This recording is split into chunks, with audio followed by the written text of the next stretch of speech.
আজকের আলোচনায় স্বাগত জানাচ্ছি। আমরা বাইবেলের কিছু বেশ বলা যায় জটিল ভবিষ্যৎবাণী নিয়ে কথা বলবো। হ্যাঁ, বিশেষ করে দানিয়েলের বইয়ের দুটো সময়কাল, তাই না? ঠিক, একটা হলো ওই 2300 সন্ধ্যা ও সকাল।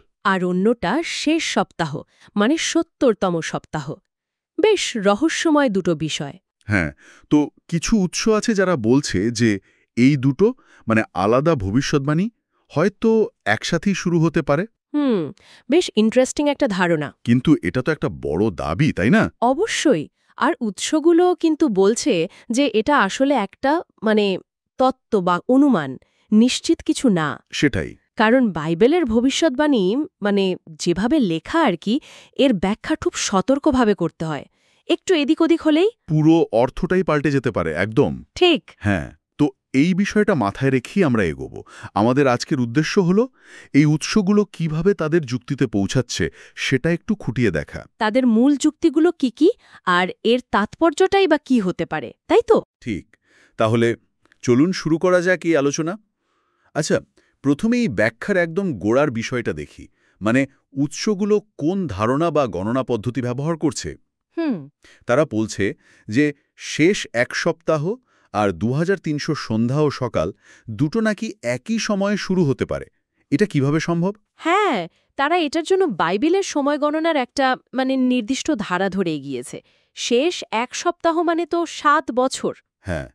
তো ভবিষ্যৎবাণীর ব্যাখ্যায় প্রায় এক বছরকে ৩৬০ দিন ধরা হয়। আমাদের ক্যালেন্ডারের মতো ৩৬৫ দিন নয়। আচ্ছা, ৩৬০ দিন। হ্যাঁ, কিছুটা চাঁদের হিসাবের মতো আর কি। তো সেই হিসাবে ৭ বছর মানে হল ৭ গুণ ৩৬০। ২৫20 দিন। একদম, ২৫২০ দিন।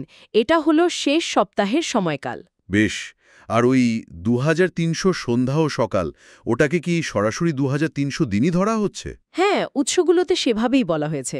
সন্ধ্যা আর সকাল মিলে তো একদিন। ও আচ্ছা। সুতরাং ২৩০০ সন্ধ্যা ও সকাল মানে ২৩০০ দিন। কাজেই তাদের মূল প্রশ্ন বা অনুমানটা হল এই ২৫২০ দিনের শেষ সপ্তাহ আর ওই ২৩০০ দিনের সময়কাল দুটো কি একই পয়েন্ট থেকে শুরু হচ্ছে? এটাই তাহলে তাদের মূল থিওরিটা। হ্যাঁ, এটাই ভিত্তি। বোঝা গেল। এবার আসি দানিয়েলের ৮ নম্বর অধ্যায়ে। উৎসগুলো এটার উপর খুব জোর দিয়েছে। ওখানে একটা পুরুষ ছাগলের কথা আছে না, যে খুব শক্তিশালী হয় কিন্তু তার বড় শিংটা ভেঙে যায়। ঠিক। আর সেখানে ৪টে নতুন শিং গজায়। হ্যাঁ। তো উৎসগুলো এটাকে কিভাবে ব্যাখ্যা করছে? তাদের মতে ওই পুরুষ ছাগলটা হল গ্রিক সাম্রাজ্য। আচ্ছা। আর সবচেয়ে বড় শিং যেটা ভেঙে গেল তিনি হলেন আলেকজান্ডার দ্য গ্রেট।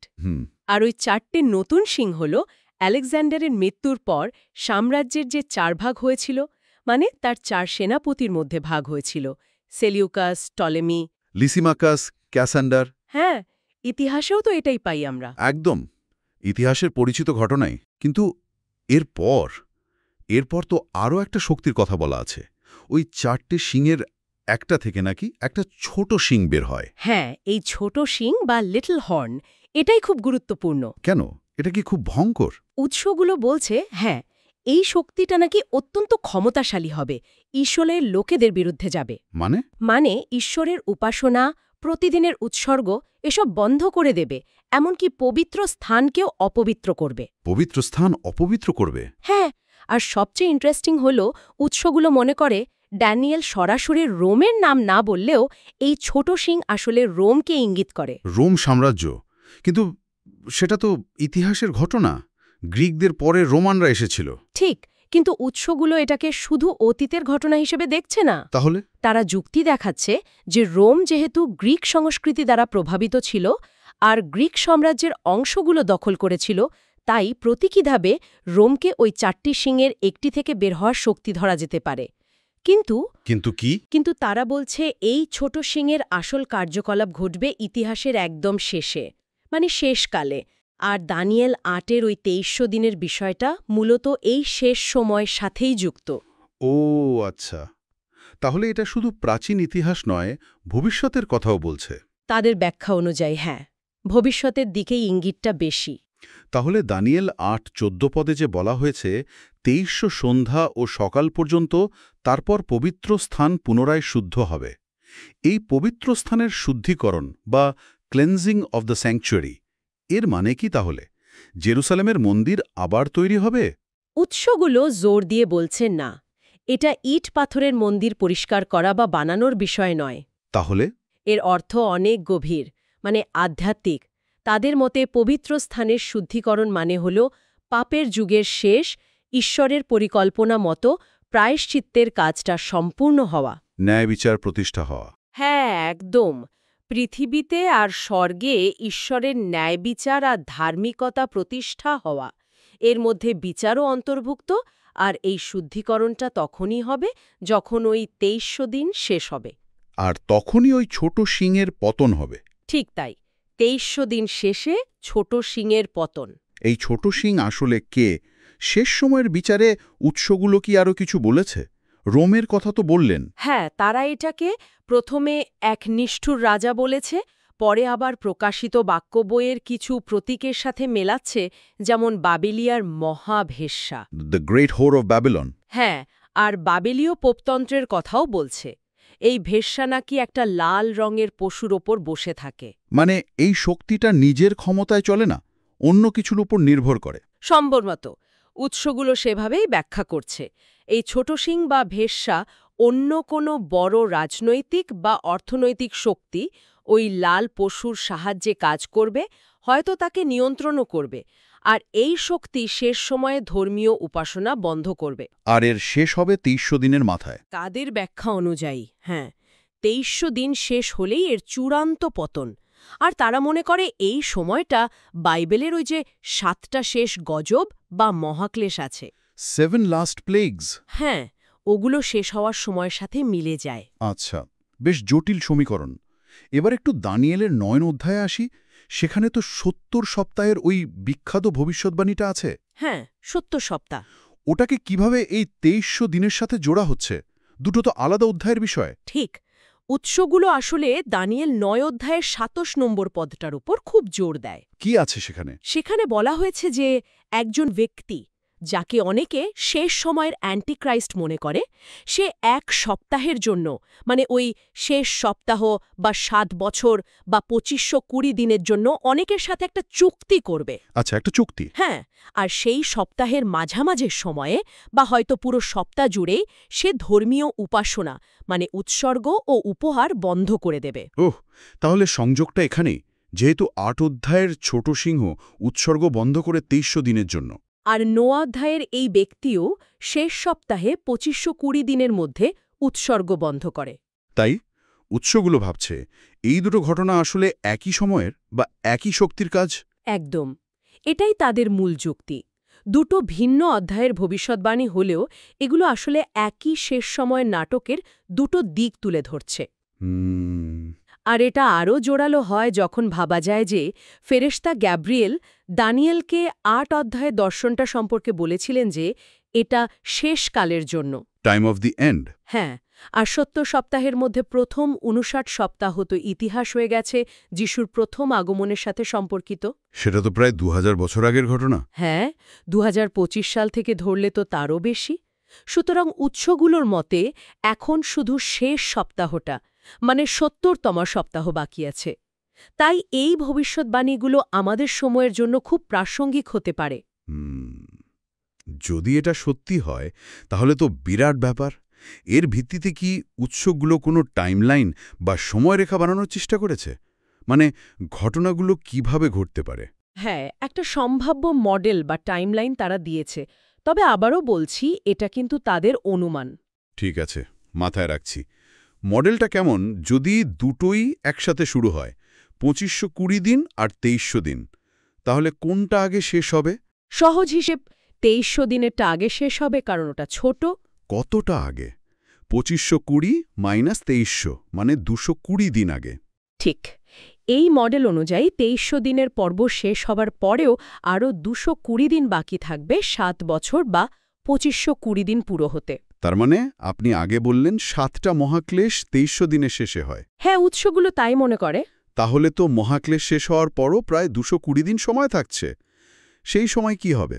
উৎসগুলো মনে করে ওই ২২০ দিনে বাইবেলের শেষ সময়ের আরও কিছু বড় ঘটনা ঘটবে, যেমন ধরুন বাবিলের চূড়ান্ত পতন, ওই পশুর বিচার হওয়া, শয়তানকে বন্দী করা, এইসব।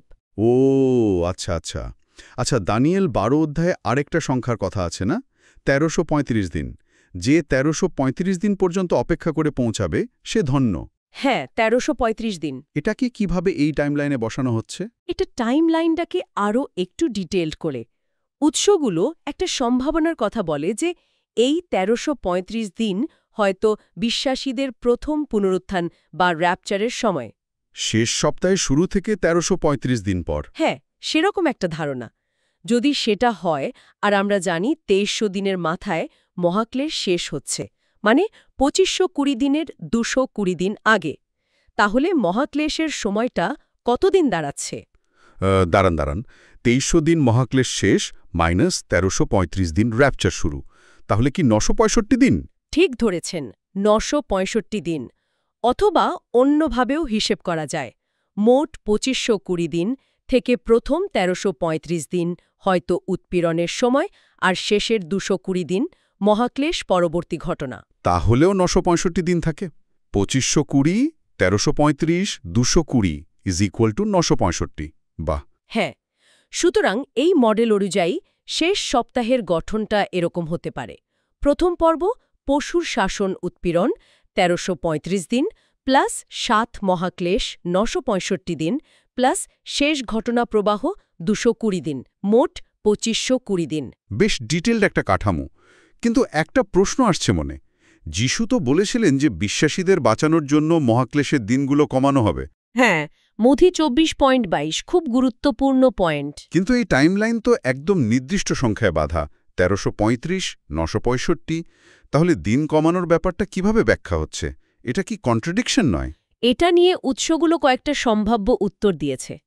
একটা প্রধান ব্যাখ্যা হলো, হ্যাঁ, হয়তো মহাক্লেশের পুরো সময়টা দীর্ঘ, কিন্তু ওই যে শেষ ৭টা গজব বা প্লেগ, যার ৯৬৫ দিনের অংশ, ওগুলো মূলত ঈশ্বরের বিচার দুষ্টদের ওপর, বিশ্বাসীদের ওপর নয়। আচ্ছা।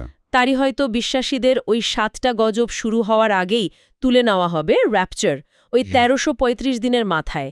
তাহলে তো তাদের জন্য ক্লেশের সময়টা আসলেই কমানো হলো। এটা একটা লজিক্যাল ব্যাখ্যা। আর কোনো সম্ভাবনা?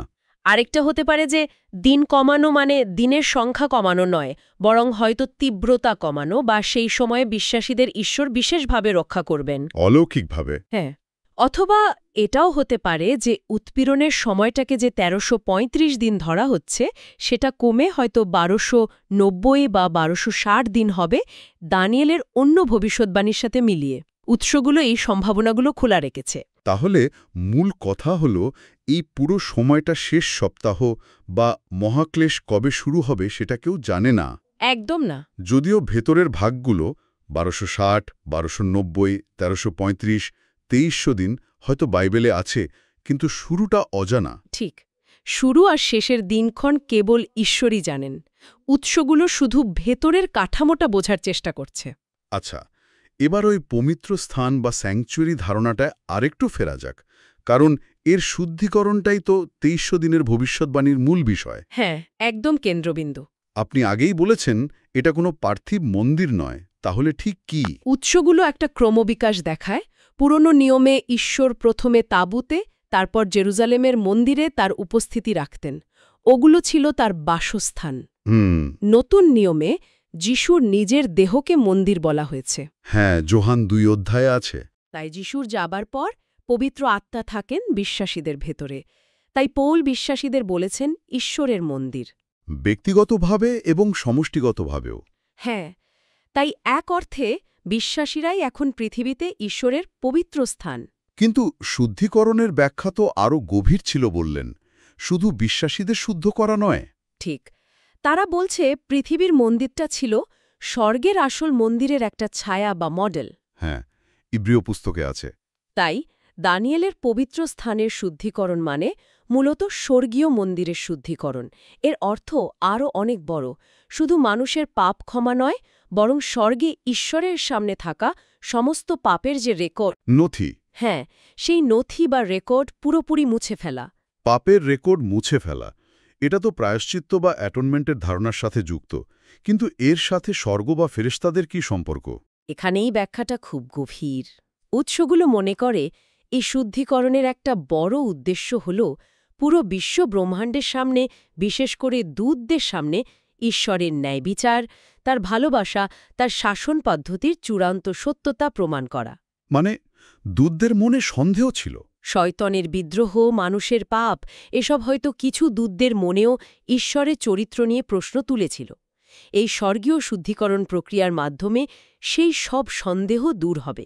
ঈশ্বরের প্রতি তাদের আনুগত্য আর স্বাধীন ইচ্ছার ব্যবহার এমন এক পর্যায়ে পৌঁছবে যে তারা আর কখনো পাপ করবে না।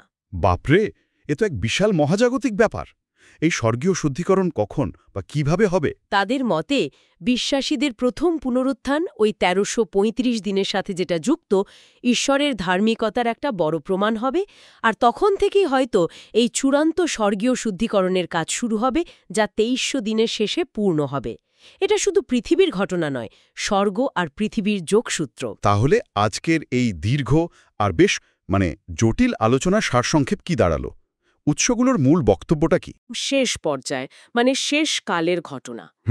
৩, এর ভিত্তিতে একটা সম্ভাব্য, যদিও পুরোপুরি অনুমান নির্ভর, শেষ সময়ের টাইমলাইন তারা দিয়েছে, যেখানে ১৩৩৫, ৯৬৫, ২২০ দিনের মতো ভাগ আছে। ঠিক। আর ৪ নম্বর এবং সম্ভবত সবচেয়ে গুরুত্বপূর্ণ, পবিত্র স্থানের শুদ্ধিকরণ কোনো মন্দির পরিষ্কার করা নয়, বরং এটা এক গভীর আধ্যাত্মিক এবং মহাজাগতিক ঘটনা। পাপের শেষ, ঈশ্বরের ন্যায় বিচারের প্রতিষ্ঠা, এমনকি স্বর্গীয় জগতের ওপরের প্রভাব আছে। সত্যি খুব গভীর কিছু ধারণা, ভাবনার মতো। যদিও উৎসগুলো বারবার বলছে এটা অনুমান, তবুই মনে একটা প্রশ্ন আসছে। বলুন। যদি এই ভবিষ্যৎবাণীগুলো সত্যি আমাদের সময়ের জন্য হয়, আর এর আসল মানে যদি শেষ সময়ই পরিষ্কার হবে, তাহলে এখন এই মুহূর্তে দাঁড়িয়ে এই জ্ঞান বা এই তথ্যগুলো আমাদের জীবনে কি প্রভাব ফেলতে পারে? একটা কাঠামো হয়তো দেখাচ্ছে, কিন্তু শুরু বা শেষের তারিখ তো বলছে না। বাইবেলও বলে সেই দিনক্ষণ কেউ জানে না। তাহলে এই যে অপেক্ষা করা বা প্রস্তুত থাকার কথা বলা হয়, এর মানে কি? শুধু ভবিষ্যতের দিকে তাকিয়ে থাকা, নাকি বর্তমানেও এর কোনো প্রভাব আছে? হয়তো এই অনিশ্চয়তাই প্রস্তুতির একটা অংশ। নির্দিষ্ট দিন না জেনেও জীবনের বৃহত্তর অর্থ আর আধ্যাত্মিক দিকটা নিয়ে সচেতন থাকা, এটা হয়তো শ্রোতারা নিজেরা আরও ভাবতে পারেন। একদম। আজকের এই গভীর আর অন্তর্দৃষ্টিপূর্ণ আলোচনার জন্য আপনাকে অনেক ধন্যবাদ। আপনাকেও ধন্যবাদ।